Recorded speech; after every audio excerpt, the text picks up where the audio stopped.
In early 2025, with insufficient planning and scarcely any relevant experience, I found myself atop New Zealand with the goal of cycling to its bottom, a journey of some 3,000 kilometres along the Tour Aotearoa Route. I commenced at Cape Reinga, the remote northernmost point of the country, and a place which felt like the edge of the world.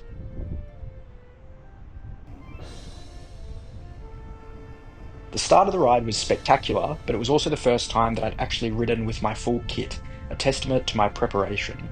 Fortunately, early on, I came across a fellow cyclist, a Kiwi fella called Tim, and we rode together for the day.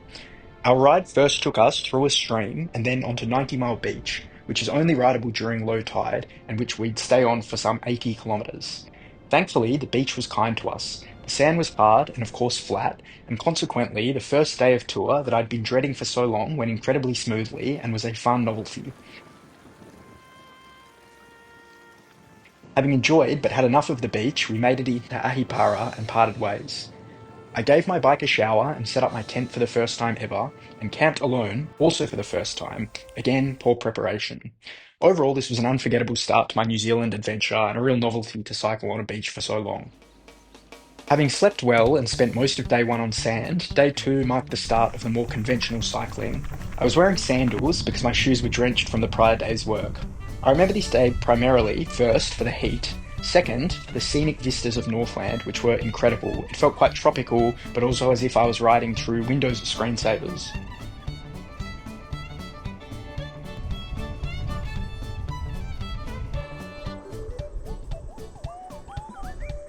Halfway through the day, I consumed a traditional New Zealand lunch of 2 pies, which refueled me for the effort ahead,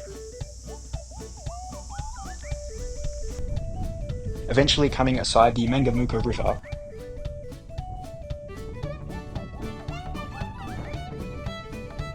I waded the first water crossing of the trip then on the Hokianga ferry. The crossing took me to Rawene, where I set up camp. This was a shorter day kilometres wise, but a trickier one. There were a few pesky hills and a bit more thinking involved having to navigate on actual roads along with the heat.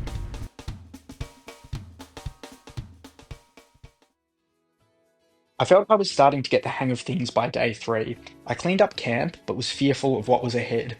Hills. Not small ramps or punchy efforts, but genuine settle-in type grinds. Being from Perth, I'm largely oblivious to the concept of a hill altogether, and even short uphill bursts thus far had been brutal. Graciously, I was given two remarkable views of the Hokianga harbour before the worst of the climbing. First at Opanoni, a scenic waterside town where I had a handy breakfast, and then up past a hill at Omapere. Hokianga Harbour is a notable place culturally, as it's said to be the arrival point of the Maori navigator and Aotearoa founder Kupe. The climbing for the day then began in earnest and would take me up to 400 metres. Although this was later to be dwarfed on tour, this would be the most sizable incline that I'd encountered in my life to date. The climbing would take me to another important cultural landmark, Tane Mahuta, Lord of the Kauri Forest, a tree thousands of years old and almost 50 metres high. I was fortunate to be there right at a time a presentation was going on about the tree and area more broadly, which was a really memorable experience. I climbed up and out of the Kauri forest before descending into camp to close out day three. Although this was a tricky day from a climbing perspective, the sights and distractions and cultural experiences salvaged it.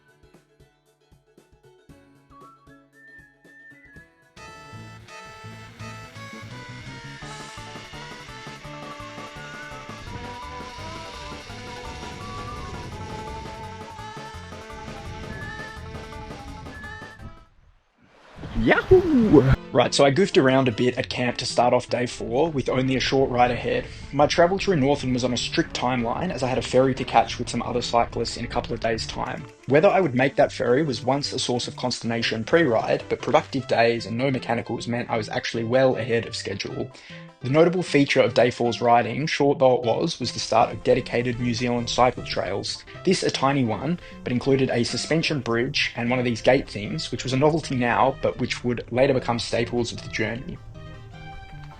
After a pleasant ride, the shortest day all tour, I made it to Dargaville, the first big town I'd rolled into. With time to burn, and following a handy lunch and check into the motel with the campsite closed, I ventured to the museum. This was a fun excursion, maybe a bit eerie because I think I was the only one there. but was made remarkable owing to its incredible accordion exhibit, an absolute gem to an accordion owner like myself. Incredible, 5 stars.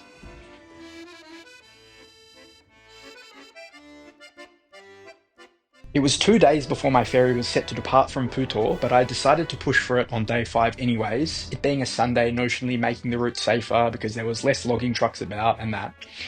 It being a Sunday, it was also apt to check out an amusing roadside distraction, New Zealand's smallest church, which was small indeed. Up and down and aside the Wairoa River I then went, venturing into a quite remote place up the Pouto Peninsula.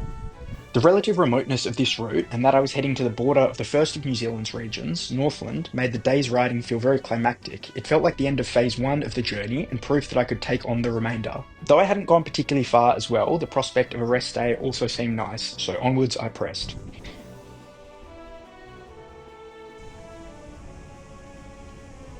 Toward the back end of the ride, bitumen made way for gravel, and the effect of the heat and constant undulation were taking their toll. I think this day's riding was also one of the first where the real solitary nature of the expedition really felt real. There were very few people about and no major signs of civilization, but I found joy in the variety of the riding. Thankfully, soon enough I made it into Pouto and looked out over the Ahipara harbour. I stayed at the Pouto Marine Hall for my 2 nights, a truly incredible and hospitable place. Free room, free food, unreal, I cannot speak highly enough of it. I decided to spend my rest day walking to the Pouto Lighthouse, which I severely underestimated the distance away of. I figured this would be just around the corner, but instead it was a tricky 10-kilometre round trip in a tidal beach. Whoops.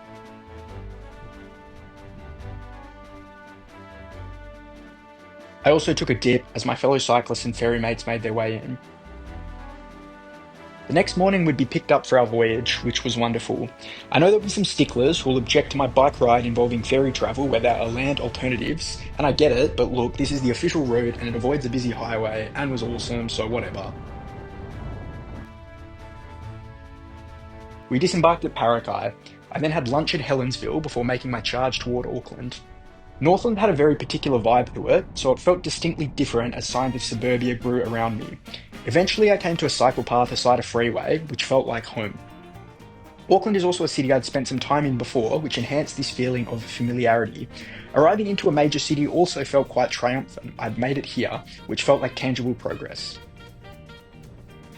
After making it into Auckland, I set out on foot to the top of Mount Eden. The panoramic views it offered were elite, and a trip to the pub felt in order, my mind starting to turn to the rest of the island and country more broadly. Of course, this was a shorter day cycling-wise too, which along with the rest day left me feeling quite refreshed. I made my way out of Auckland, first through Cornwall Park and then toward the airport.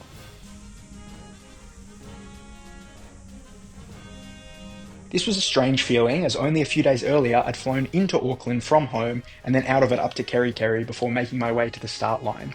That I had made it back to this airport, predominantly on 2 wheels under my own power, was quite a cool feeling. I also ran into some fellow cyclists throughout the day, which was common all trip as there are a lot of good cycling routes throughout New Zealand.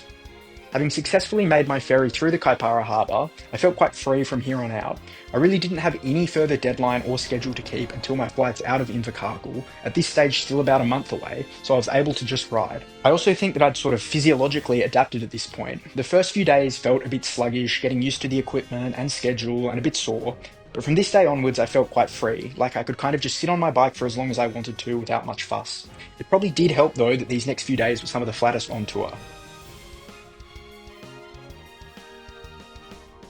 Highlights for the day included Kawakawa Bay, sighting the Coromandel across the Firth of Thames, and then some yummy ice cream. My camping spot for this evening was at Miranda Holiday Park, which had a hot spring and trampoline, and a lovely location near the water. It was probably my favourite place to stay all trip.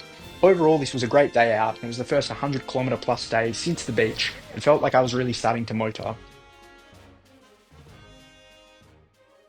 I spent the entirety of day 8 on the Hauraki Rail Trail, a dedicated cycling route about 120km long from Miranda through to Matamata. It was also Waitangi Day on this day, a public holiday in New Zealand, so there were quite a lot of people out and about. Being on a cycle trail was wonderful. I'd been on roads just about the whole time since day 1, and while I found New Zealand drivers to be very cautious and respectful, being off the road and on dedicated cycling infrastructure always just made days calmer and more straightforward.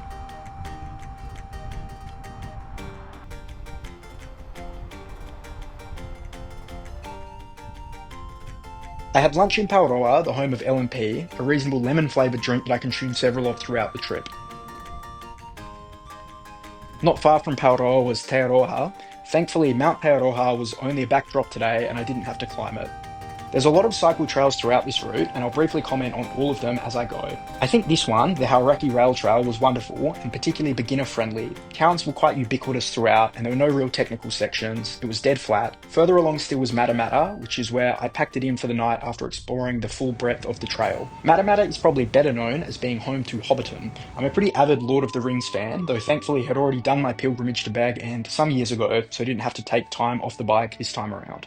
Another great and long day out. Day 9 started at Bob's Bikes in Matamata. I'd been having some issues shifting gears, frankly since the start of the tour, though they'd been getting more pronounced each day, and I didn't have much faith that my ad hoc mechanical skills would be up to task with some more remote and largely uphill days on the horizon. With my bike fixed, and after a bit of a spooky race along a busy highway shoulder, I made it to the Waikato River and the start of the Waikato River trails, which were more so scattered cycling segments along the river rather than one continuous trail. Those segments have different levels of difficulty, though the start here was really pleasant. This took me to Arapuni, where I had lunch and headed off to explore the Arapuni Suspension Bridge, but frankly I just found this terrifying. There was a lot more of this sort of thing to come on tour though. I crossed the river at the dam a bit further down. What followed was a quite rural, hot stretch of cycling. Today and the next few days would include some of the most remote stretches on tour. Throughout New Zealand, you're never too far from people or small population centres, but I'd always feel a little concerned venturing off to places off of the beaten path. At the end of this stretch, I made it to another dam, the Waipapa Dam. Having been out in the heat and on and off rural roads, I was excited to commence another Waikato River Trail segment, naively of the belief it would be like the first, but how wrong I was. The segment here, only about 20 kilometres in length, was some of the trickiest riding all trip. It was very technical with some steep sections and sharp elevation changes. There were some spooky areas too with minor landslides. My perception of this probably wasn't aided by it being at the end of a long day.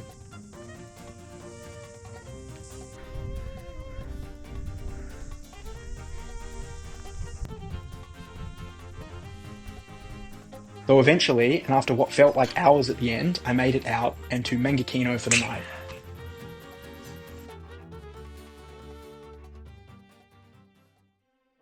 It felt like much of the ride to this point had been just a warm-up for what lay ahead of me at the start of day 10, a day that would take me up just shy of 1,000 metres, easily dwarfing all previous climbs, and onto the Timber Trail, into a truly remote area with no town en route. I restocked supplies in Mangakino before venturing forth into the unknown. This morning's Waikato River Trail segment, thankfully quite forgiving. I crossed the Waikato River and said goodbye, then started heading uphill, in probably the most isolated portion of the whole tour.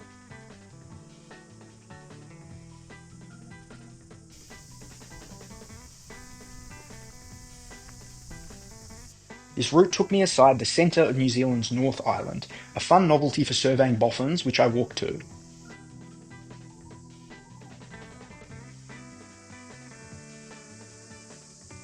After that, I was back on the bike and making my way to the start of the Timber Trail. The Timber Trail is an 80-kilometre cycling and hiking trail, which I'd be on for the remainder of the day and start of tomorrow. It was hard to comprehend the elevation at first, with the forest shrouding any view, but I was thankful for the coverage. The trail wound upwards, and soon enough I was at its peak, 971 metres high. Exhausted, I was looking forward to a rapid descent to camp, though again I was being naive. The trail continued to wind, and the descent was slow and challenging, more so on my hands and wrists than on my legs, though at least this was a bit of a change. These suspension bridges also weighed on my mind. I was glad to get footage of my crossing them, as I barely looked down or around the whole time while I was on them. After a challenging day, I made it into camp, only about halfway through the Timber Trail at Camp Epic. Very epic, very cool. I recall feeling very dejected overnight at Camp Epic, I think simply because I felt exhausted. That I felt this way with still half of the Timber Trail ahead of me was quite upsetting. Then in the morning, I had a reasonably amusing conversation at breakfast with a fellow camper, who was also commiserating about half of the Timber Trail still remaining. That caused me to remember that yesterday I had cycled 50 kilometres predominantly uphill before even commencing on the Timber Trail, and that more broadly I suppose I'd cycled 800 kilometres in New Zealand to even get here. This made me feel a lot better and added some much needed perspective. And indeed, this day wasn't actually too bad. I really came to enjoy the end of the Timber Trail. This morning's riding mainly involved going over more of these terrifying bridges, which I was slowly getting the hang of, and reeling in other cyclists who'd departed earlier. There was also a bit of climbing and descending involved. There was a fun novelty towards the end of the trail, the Ongaroo Spiral, where a bridge and a tunnel meant that the trail looped around itself. Engineering is incredible. Beyond that were some landslide warnings, frightful but as good a reason as any to go fast. Overall, I think the Timber Trail was excellent. It's certainly not the most easy ride, but there was nothing too tricky. I think it'd be very doable and a worthwhile 2-day trip for anyone who was interested. At camp, there are a lot of people doing exactly that, some on e-bikes and the like. Beyond the trail, I briefly stopped to eat residual supplies I had at Ongaroo before a short and comparatively straightforward cycle to Taumaranui, where I booked a motel because I felt sorry for myself.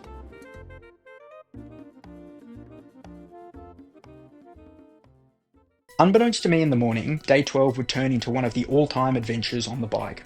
I dusted off some breakfast before heading out of Taumaranui, with my vague plan to have a reasonably short ride to regather myself after some tricky days out.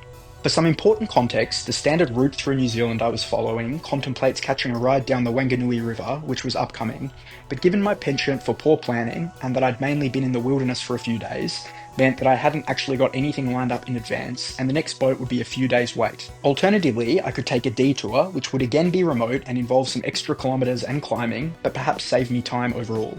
I stewed on this over the morning's ride, again through varied and spectacular terrain.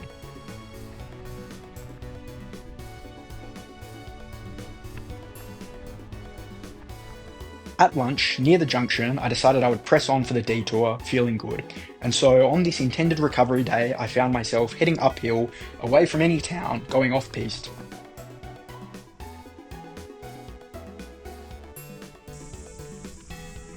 This climb was quite tricky and I think it went through some agricultural properties, a fair bit of livestock literally on the path at points, but the only way is forward.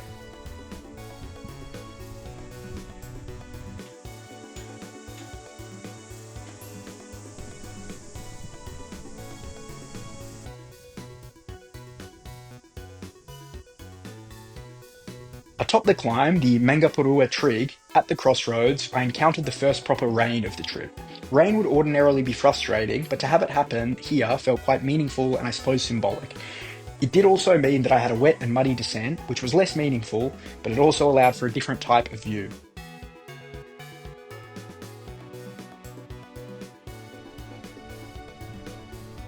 Still a ways from town and in fading light, I pulled into the first campsite I could find, Ruatiti Domain, and called it a day. A long, challenging and very remote day, with almost 2,000 metres of elevation and rain towards its end, but one that I felt very, very good about, a true adventure. Truth be told, I wasn't entirely sure what awaited me before I got back on course. Unfortunately, the early morning riding, clad in sandals as my shoes again needed to dry, included some quite tricky climbing. I refueled in Reitihi and wisely decided that I would allow myself a short day and simply to press on to Pipariki about 25 kilometres away, where the Whanganui ferry would have left me to recuperate. The ride to Pipariki was also predominantly downhill, a treat for my ailing legs. But then I got to Pipariki and it seemed like less of a town than I'd imagined, so I just kept going. What should have been one of the shorter days on tour turned into the longest to date, as I followed the Whanganui River, one of the great legal persons, toward Whanganui itself. In my hasty decision to press on, I had also neglected to properly restock supplies, and as a result I ran very low on water on this day. I was probably never in any actual danger. I could have pulled into a house or flagged down a car or something, but my main recollection of this day is as one of resource management, effectively nursing one water bottle for 80 kilometres. Having followed the Whanganui most of the day, I crossed it toward the end, hoofed down as many drinks as I could find, and booked another sympathy motel. Over 120 kilometres in the book, and I felt validated having taken the detour I had, having already gained probably 2 days on where I might have been otherwise. With a few new bike issues, this time my bottom bracket playing up, I took the morning to explore Whanganui while it got repaired. The walk up to Drury Hill Memorial Tower was elite, as were the panoramic views it gave of the city and its surrounds.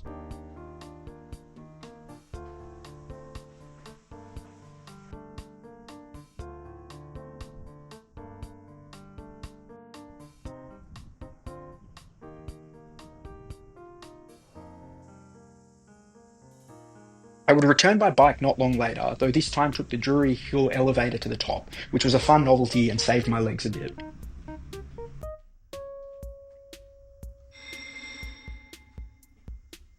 I also did finally allow myself an overdue rest day on the bike, only cycling 63 kilometres. I suppose that's not the shortest distance, but with how my body had adapted to simply sitting on a bike all day, and with the relatively flat profile of the ride, in good weather, it felt quite simple. I briefly popped into a little nature preserve along the route as something to do, which was quite nice.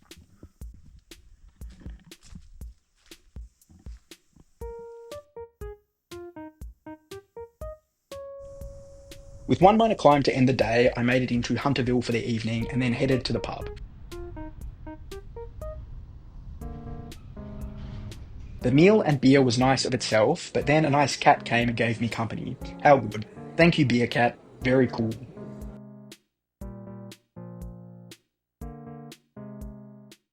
With that recovery day and hearty meal behind me, I felt powerful on day 15 and set off with the lofty goal of perhaps reaching Palmerston North, about 140 kilometres away.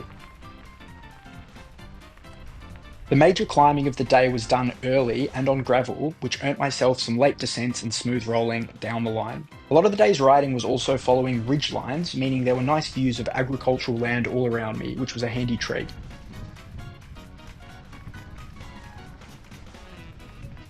I got to see a lot of different livestock, including I think deer along the ride. I also motored past a fair few other cyclists through the day. The absolute highlight of the day though, and frankly one of the trip highlights overall, was this roadblock, a herd of sheep in my path, which I was told just to press through. Very New Zealand.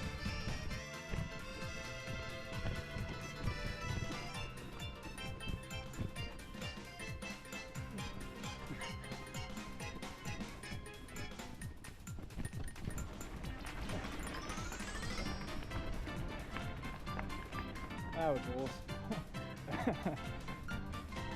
Beyond there, I was back on tarmac and rode into and out of a few valleys.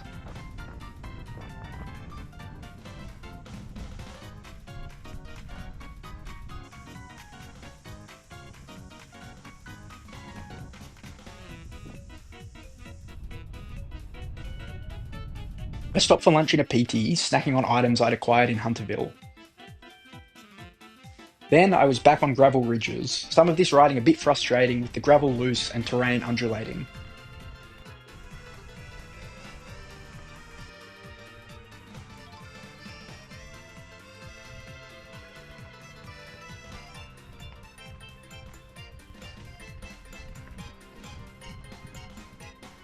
As the afternoon wore on and my spirits were dwindling, I made it to Pohangina, where a wonderful lady, Mary, had set up a roadside stall for weary cyclists. We had a nice chat and I had some yummy snacks. This gave me the energy to push on, first through Ashurst and then into Palmerston North. This was another distance PB for the trip and another good day out.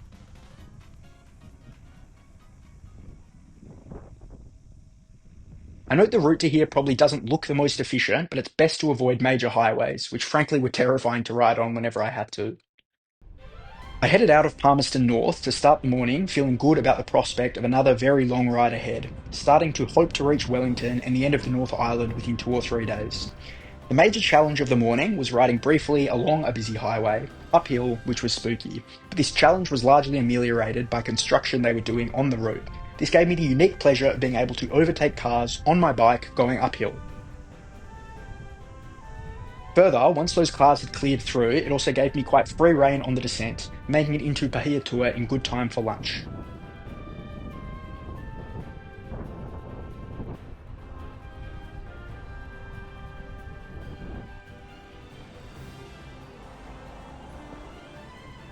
The next segment was pretty uneventful, flat and fast riding to the next town, Aketahuna, about 35 kilometres away.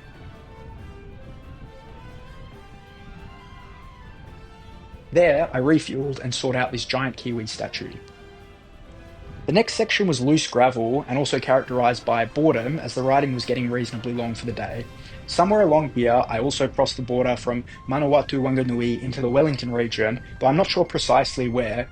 About 110 kilometres in, I made it to Masterton, which ordinarily would have been the sort of town at the sort of distance that I'd probably be inclined to stop in, but with dreams of Wellington City in my head, I simply refueled and decided to press forward.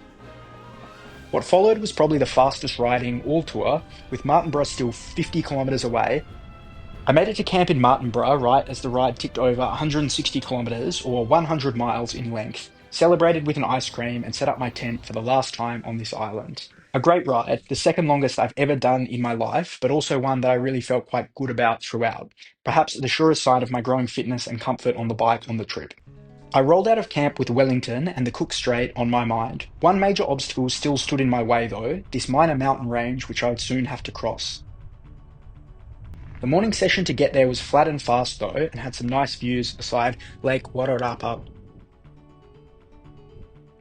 My assault through the mountain range would be via here, the Remutaka Cycle Trail, the last major cycle trail for the island.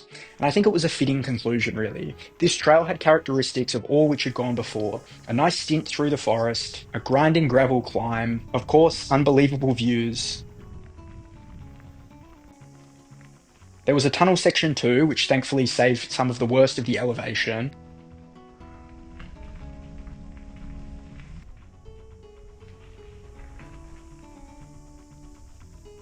And of course there was a perilous bridge.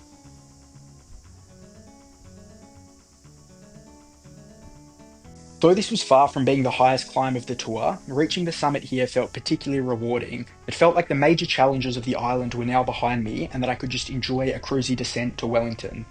It was a weekend here, so there was also quite a lot of other cyclists about doing day trips, which was always nice and made the trip feel less isolating. I think this trail, the Remutaka Cycle Trail overall, was excellent. The climb was tricky but fair, and the variety in such a short space was great. If you're ever nearby Wellington with a bike, I'd say it's well worth a visit, and clearly pretty doable in short time. The end of the trail left me at Upper Hutt, and the next segment of the day would see me following the Hutt River downstream toward Wellington. The majority of this was on dedicated riverside cycle paths, which was nice, though it probably was a bit more time consuming than I'd imagined it'd be when I sat atop the trail summit. I guess I thought I'd just freewheel into Wellington, but not to be. Though soon enough, I made it to the outskirts of Wellington Harbour and glanced upon the Cook Strait in joy, then pressed on to Wellington. Finishing the North Island was of course only half the job, but this was a remarkably rewarding experience. It felt like even if things went wrong south, and I had to bail, I could look back on this alone as being a sufficient adventure and notable accomplishment. Wellington is also a very cool city. Again, it's a place I'd spent time in years ago, so didn't have to redo its many worthwhile sights, instead just wandering about the harbour and fetching myself a celebratory beer. One island down, one to go. It was an early morning start as I boarded the Interislander ferry, which would take me across the Cook Strait. Boarding with a bike gave me a unique and early access point to the ferry, which was nice. I'm not sure exactly what I was expecting from this voyage, but the ferry was huge. It gave a lot of great vantage points to the sea and was fun to wander around. Navigating into the top of the South Island and seeing the bays and sounds was spectacular. Again, I highly recommend this as a means of getting around New Zealand if you're here. We disembarked at Picton and I began my South Island cycling journey. Because of the ferry trip, this was of course a much shorter day kilometres wise, under 50 kilometres for the first time since Northland, and gave me some much needed rest. The ride was unreal, generally some unbelievable vantage points of bays, and pretty much just followed the north coast along.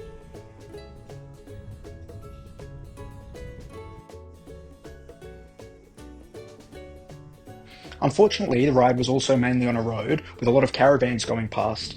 This will unfortunately become a common complaint with the South Island route, but again, nothing happened that really made me feel unsafe at any point. The South Island route is a lot more direct than the North was, so I was hopeful that it, plus my additional fitness, could mean I would zoom through it in shorter time. After a nice ride, I made it into Canvastown for the night, which I spent at the local tavern, the Pelorus Tavern, one of the all-time establishments with good people and good food. I awoke with some fear on day 19, as what was ahead of me had been described by many as the toughest climb all trip, the Mangakino Saddle, a very steep, off-road, 700 metre high climb. I had a bit of a road ride, then some warm-up climbs for the morning before coming face to face with my adversary.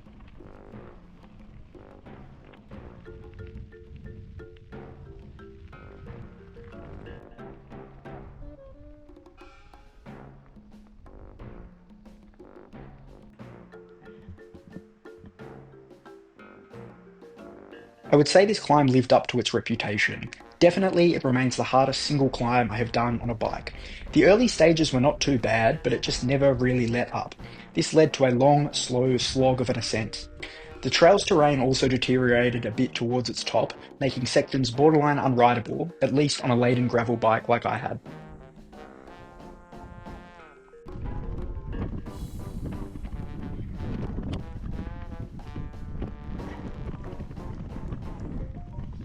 Though with persistence, I made it to the top and basked in the glory of my achievement. Again, there were some unreal views here. My reward was a descent that in some ways was maybe worse than the climb. I'm not the most confident descender generally, but probably don't have the bike set up to properly enjoy it. So this was largely just a taxing exercise on my wrists, and I walked a fair bit of it. I was probably just about as slowed down as I was going up.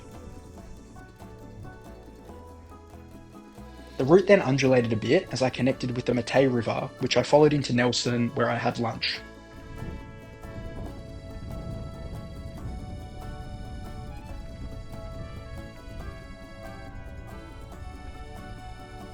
I pressed on through Nelson, but was actually pretty impressed with the cycling infrastructure around here. It seems like a pretty nice place to be based and get around on two wheels, and it seemed like a lot of people were doing so as I went through.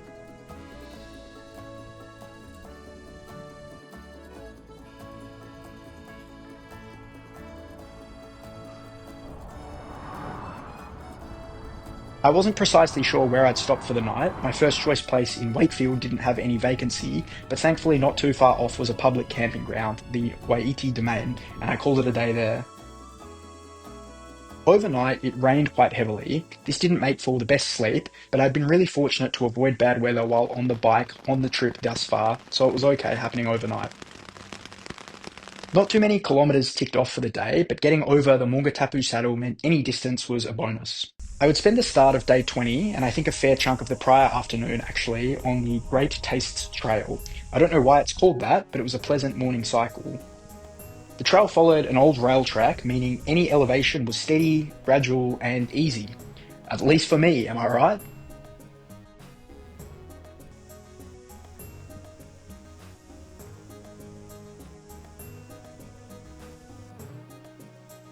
This trail's claim to fame was Spooner's Tunnel, a 1.4 kilometre old rail tunnel, comfortably the longest tunnel all trip.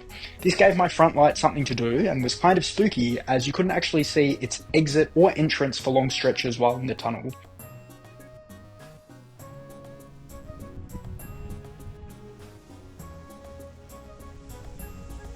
Beyond the tunnel was a nice descent to Kohatu where I had lunch. Shortly after I left the Great Taste Trail, but it was beyond here that my fortunes turned and it started bucketing down. To this point I'd actually had an unbelievable run with weather as I said, so this wasn't particularly surprising nor undeserved, but it did make for a reasonably abject middle stretch of the day. Thankfully though, it started to fine up in the afternoon, which I spent again venturing into quite a remote area, trudging up the Tadmor Saddle, though again this climb was pretty steady. South Island was really good at signposting its climbs, so I felt great making it to the peak and filming myself acting like a goose at any summit marker.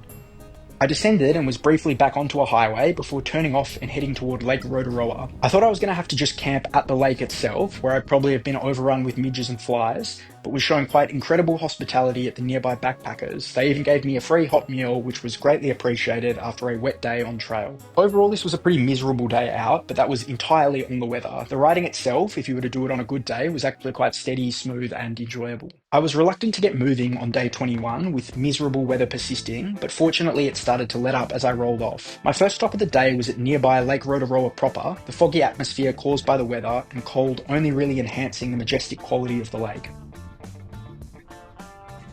Next was a climb up the Braeburn track, which was a pleasant little cycling route, its major novelty being some stream crossings. This track had earned me a nice descent, which was pleasant until some sort of giant insect landed on me and either bit or stung me, which was a shame, but well. The descent took me into Murchison, where I enjoyed a hearty breakfast before again setting off into the wilderness, the goal being the Moria track, a mostly steady incline, though with one sharp saddle to overcome.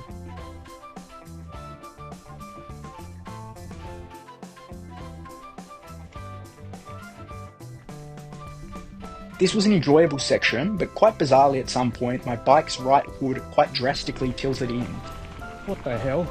I don't know precisely when or how this happened. I think I noticed it after briefly stopping to eat or something, but this was odd. I never actually resolved this issue for the remainder of the ride, so forgive the wonky setup. I was tempted to try and fix it, but my shifting and braking abilities were unaffected by the tilt, so I just figured whatever and that I'd keep going. Beyond there, I made it to the sharp Morea Saddle climb, a 7-kilometre effort and another grind that I managed to get through.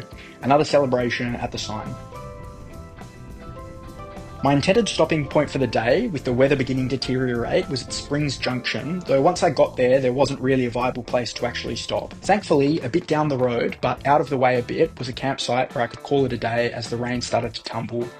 This was a productive but somewhat unusual day, though it was important progress. My out-of-the-way campsite turned out to be spectacular, in the foot of some mountains, which I only appreciated waking up and making my way out of in the morning as the rain cleared. The cycling started by backtracking back to Springs Junction before the main challenge of the day, a climb on a highway, commenced.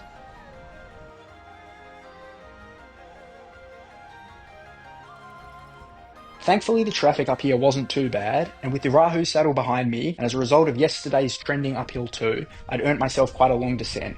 This genuinely lasted something like 40 kilometres, which made for easy, rapid riding.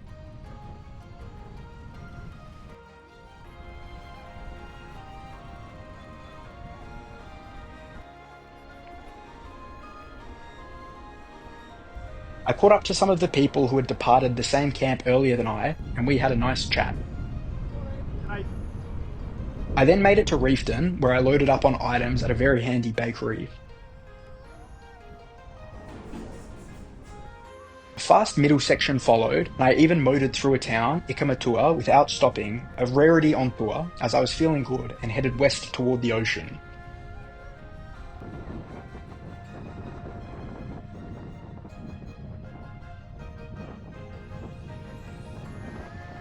Afternoon tea was a roadside pie before some minor discomfort started to set in, caused both from the undulating terrain and length in the saddle.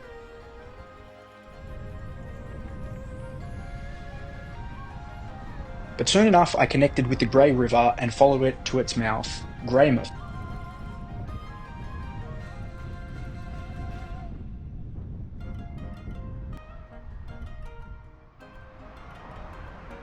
After crossing into town, I made my way for the breakwater.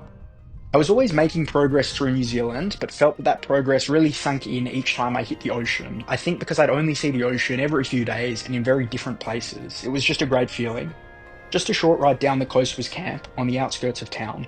Overall, this was a long but fast day, probably the single fastest of the trip, of course aided by the comically large downhill. I headed out of camp and resumed on the West Coast Wilderness Trail, which I'd briefly begun the day before. While I sincerely think every trail in New Zealand was great, and each have different strengths and weaknesses and things which might be enjoyable to different sorts of cyclists, I think if there was only one trail I could recommend, it would probably have to be the West Coast Wilderness Trail. This is because of the sheer versatility of the trail, which I'm hopeful these pictures do justice.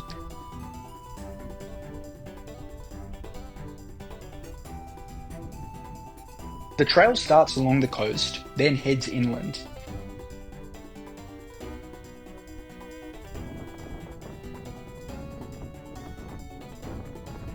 There is a nice section in the forest. There's a spooky bridge. I almost struggle to understand how this one has the view it does, given the elevation we're at.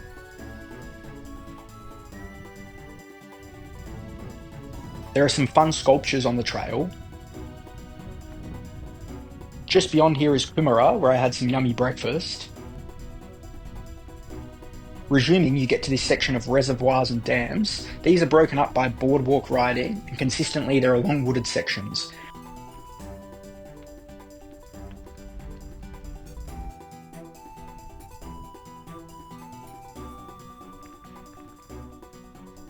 Of course, in the backdrop all day are pristine mountains which enhance the surrounds.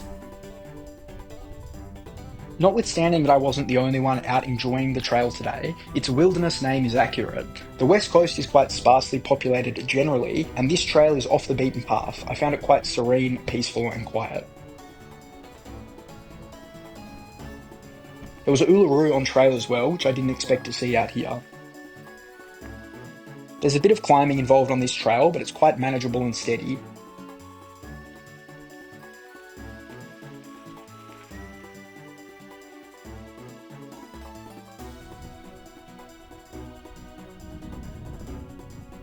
You then go through this sort of bizarre cowboy saloon themed area before another descent towards the river and Lake Kanyere.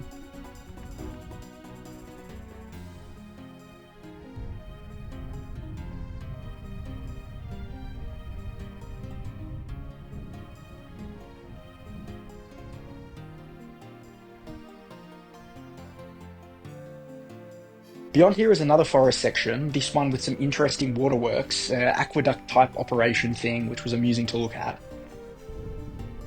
There's then a bit of a break in Hokitika, back on the coast, with this cool clock tower, and where I enjoyed some fresh lunch.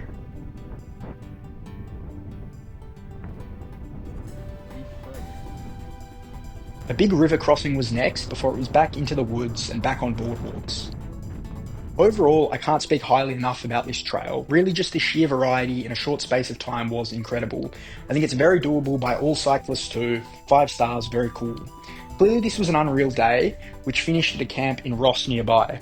However, 3 things actually marred this day a bit. First was a late closure on the trail, which to be fair I should have actually been aware of, but which caused me to have to backtrack and then ride into town on a highway shoulder, which was unideal.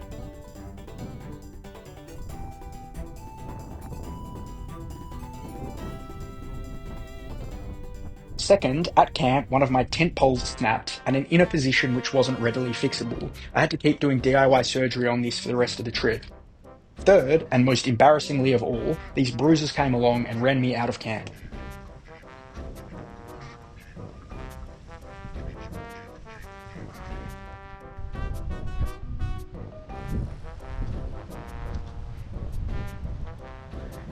What the fuck? What a day.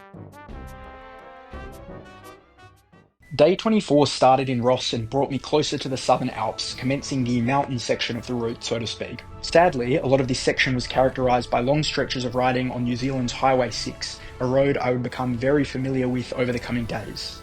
Wherever practical, the route does deviate from this highway, including through this nice rural gravel stretch. Further, the difficulty of riding on the highway was often alleviated by consistent sights and distractions. This lake, one of the many lakes that I'd take some time to enjoy, eat at and rest. The mountains were also growing more prominent around me, truly an incredible sight to behold. I'd get used to riding on the highway and should emphasise again that I never really felt unsafe at any point, but having buses, caravans and cars whiz by, sometimes with a limited road shoulder, always just added stress to days and you'd prefer to just avoid it. I ate in Harry Harry, then resumed my ride. Water at river crossings around here also took on a different colour and feel, more crystal-like, I assume in part as they were fueled by glacial runoff, which was quite cool to see. My endpoint today was Franz Josef, named for the Austrian emperor, kind of bizarrely, and a quite touristy area. I iterated on my tent fix from last night, then explored the town to close things out. There was remarkable sights all day, but being on the highway for just about the whole time probably detracted a bit from the joy of this day. My tent had held up overnight, and my ride aside the mountains and on the highway would continue. I had breakfast in Franz Josef after retracing my steps of last night by bike, then crossed the Waiho River.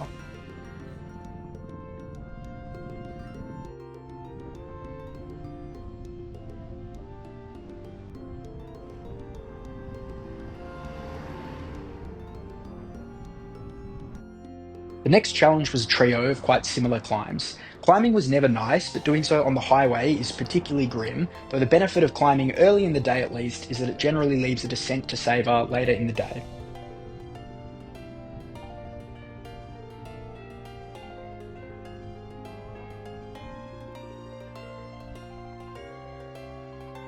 Soon enough, these climbs were behind me, and I enjoyed a descent into Fox Township, where I had lunch.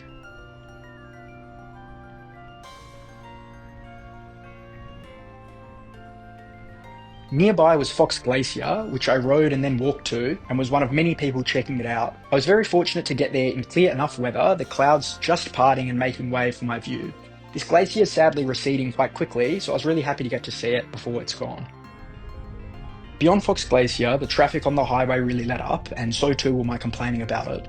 This made for nice and quite fast riding as I zoomed onwards and a bit away from the mountains.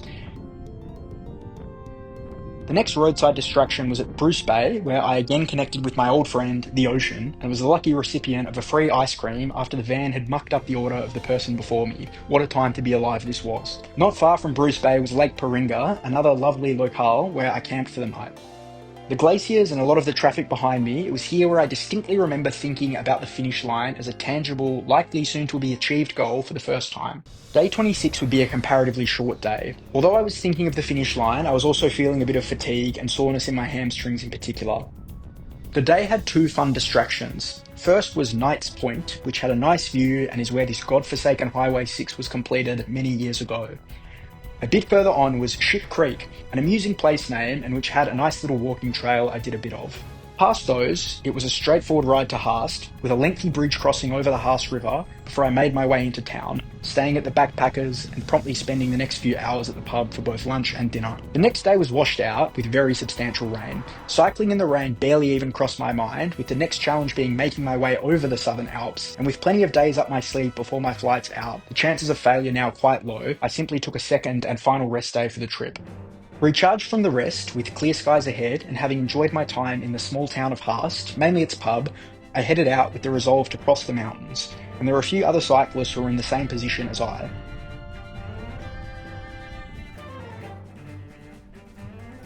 While the Mangakino saddle of some days past atop the South Island was sold to me as being the trickiest climb all trip, the part that I'd been told was the most dangerous, and the thing that I was probably the most worried about, was this crossing of the mountains at Haast Pass on the highway ahead of me. I had quite a bit of time to think about it, with a 50-kilometre false flat morning session taking me closer to the mountains. I had some lunch at Pleasant Flat, then crossed the river, just prior to the gates of Haast, and began the climb proper. There, I encountered two fellas from the US who I'd actually spent a bit of time with at the pub the day before, which was motivating.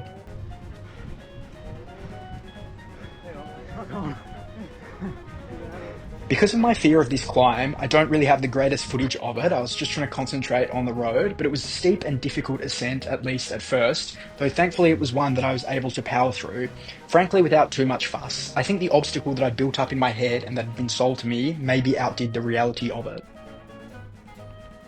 I reached the summit and crossed the West Coast Otago region border to much relief and celebration. There was a bit of a descent that followed, though a lot of this next section was actually on a bit of a plateau.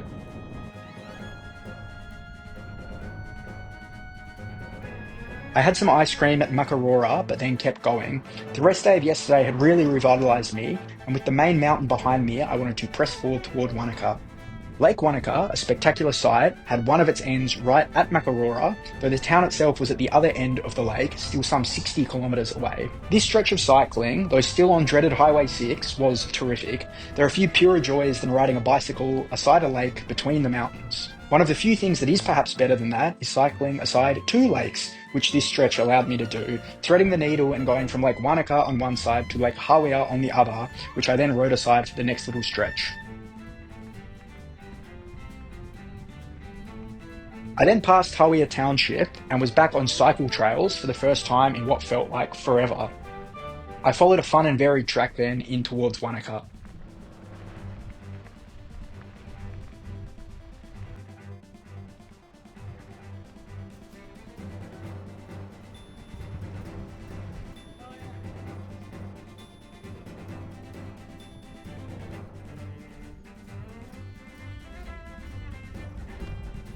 At Wanaka, I set up camp, set off on foot and aside the lake and had some well-deserved beers and dinner after a long day. Over 150 kilometres, 8 hours on the bike, and over the mountains finally. Bang.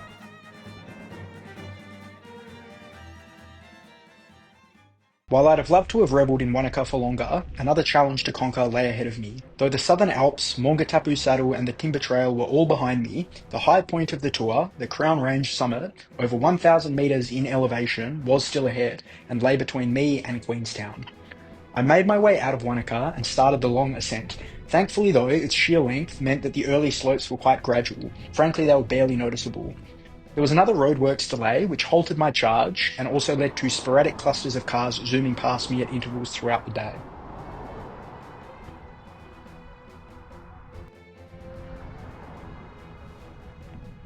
Before things got too steep, I stopped off at the Cardrona Hotel for a loosener,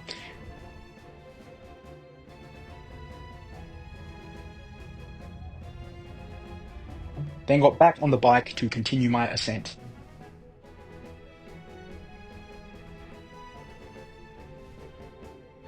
The surrounding landscape began to clearly change as I got closer to my goal, as did the steepness of the slopes.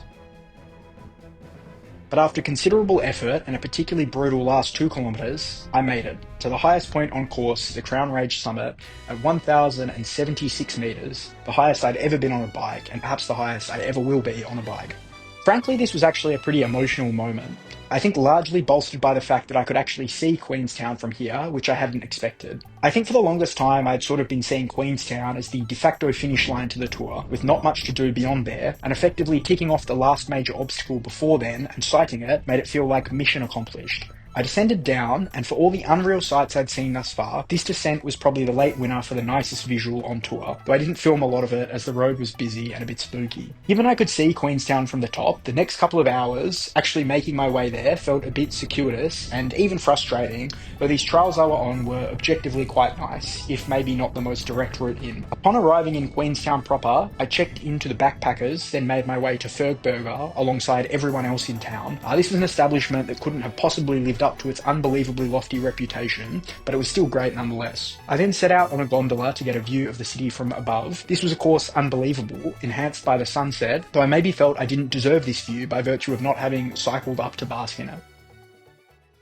I was up early for breakfast in Queenstown before hopping aboard the TSS Earnslaw, a steamship for the final ferry ride of the tour across Lake Wakatipu. I felt like a bit of a goober being the only person on board with a bike and a one-way ticket, but really enjoyed the crossing. It was particularly cool to see the inner workings of a steamship. Technology is incredible. We disembarked at Walter Peak Station and I set off into the wilderness for the final time and starting to make my final charge south. Riding along Lake Wakatipu was wonderful. Then I was in a valley again before reaching the base of Von Hill. Believe it or not, this, Von Hill, was the final climb in the whole country. Really, there was nothing substantial left ahead of me, and given how much I'd climbed all tour, some 32 kilometres in total uphill, this was a wonderful feeling. I feel this was a fitting final test as well, and was ecstatic to reach its summit, for there were no more hills to conquer. Yes. Yahoo! Not far on was the Otago-Southland border, as I ventured into New Zealand's final region. The riding thereon was quite rural and hot and dry through gravel, and of course I'd packed insufficient water again, which added to the challenge of what should have been a pretty straightforward day. But desolate scrubs soon made way for green farmland, then rivers, and soon enough I was in Mossburn, where I restocked supplies, then pressed forward again.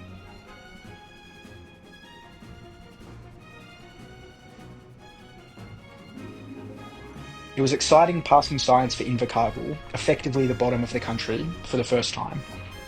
It was dead flat for the rest of the day, though a bit of wind late halted my charge somewhat.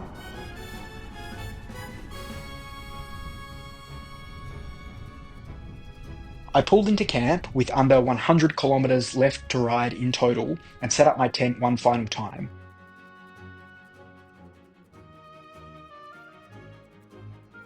It had been another day of riding over 150 kilometres, and the end was now in reach.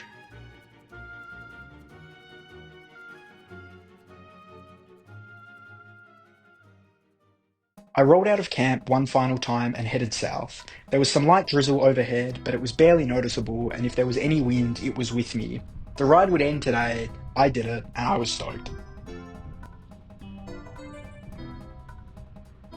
I stopped in Winton for breakfast, then continued on.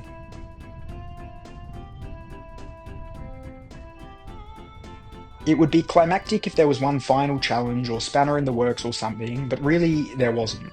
The final day's riding was probably the easiest all trip, completely flat and I'm sure aided by the adrenaline of being so close to the finish line. Frankly, this entire trip went remarkably smoothly and probably better than it had any right to given my limited preparation. I encountered nearly perfect weather, had only minor and readily fixable issues with my bike and never in places that were inconvenient. I stayed safe and secure and received app support from everyone I required it from. I zoomed past Wallistown, then Invercargill, the latter of which I'd stay in for a few days before flying out of New Zealand post-ride. The ride from Invercargill to Bluff, the finish line, was really nice. It was through an estuary, on a cycle trail, then aside a natural harbour, and I was stoked the whole time. Arriving in Bluff itself was triumphant, but also a bit melancholic as the journey was coming to its end. Cycling the length of New Zealand was an unbelievable experience. It's undoubtedly the coolest and most rewarding thing I have ever done, and there's a good chance it will be that forever.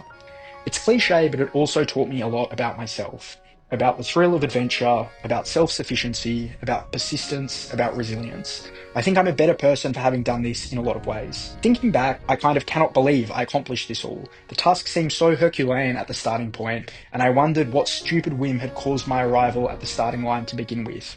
But with a bit of progress each day, I got it done. Not everyone can or will even want to cycle the length of New Zealand, but to the extent one harbours an analogous lofty or even bizarre goal, I would say go for it. That I actually made it all the way to Bluff isn't the point.